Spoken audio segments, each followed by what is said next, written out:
Okay, so we have to find the magnitude and direction of the magnetic field up here at this point P, I guess we'll call it.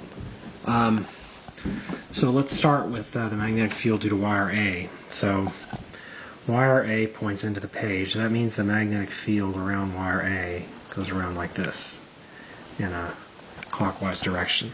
So if I project that out here at point P, that means that the magnetic field due to wire A is going to point down like this. Okay, now this angle here, theta, I can find using inverse tangent of 22 over 75, so that's 16.3 degrees.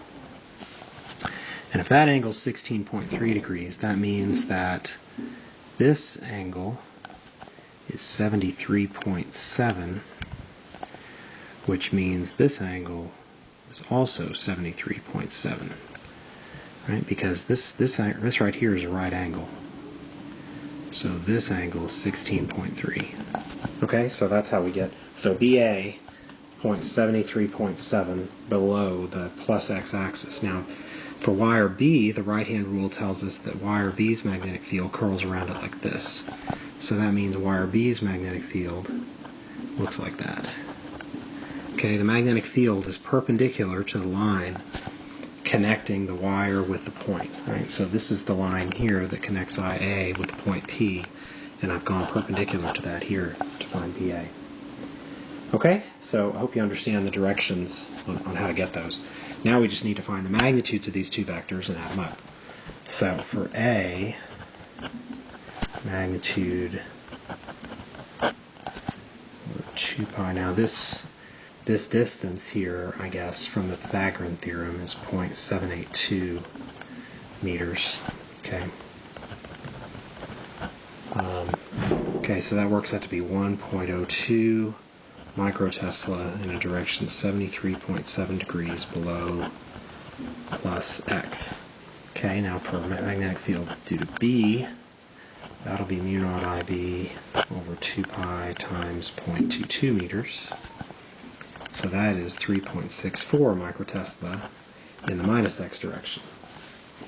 So I've got my magnitude and direction for my two vectors. Now I need to add them up. So the x component of BA is positive 1.02 cosine 73.7, which is 0.28. The y component of BA, that points to, we're using our standard Cartesian sign conventions, of course.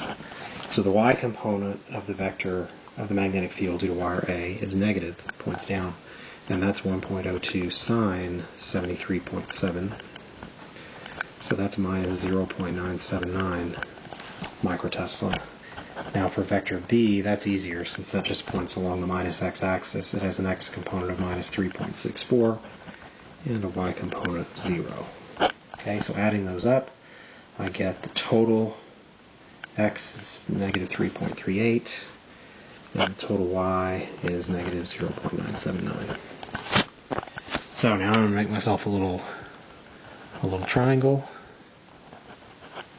Starting at the origin, I'm going to go 3.38 units in the minus x direction, and I'm going to go 0.979 units in the y direction. That's going to give me my resultant B total, and it's going to make some angle alpha with the minus x-axis. Okay, so let's see, the total magnetic field is I guess 3.38 squared plus 0.979 squared, so that works out to be 3.5 microtesla, or 3.5 times 10 to the minus 6 Tesla. And then alpha is inverse tangent of opposite over adjacent,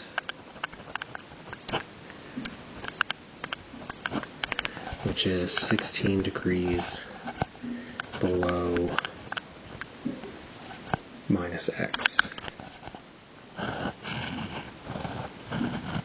Okay, that's it.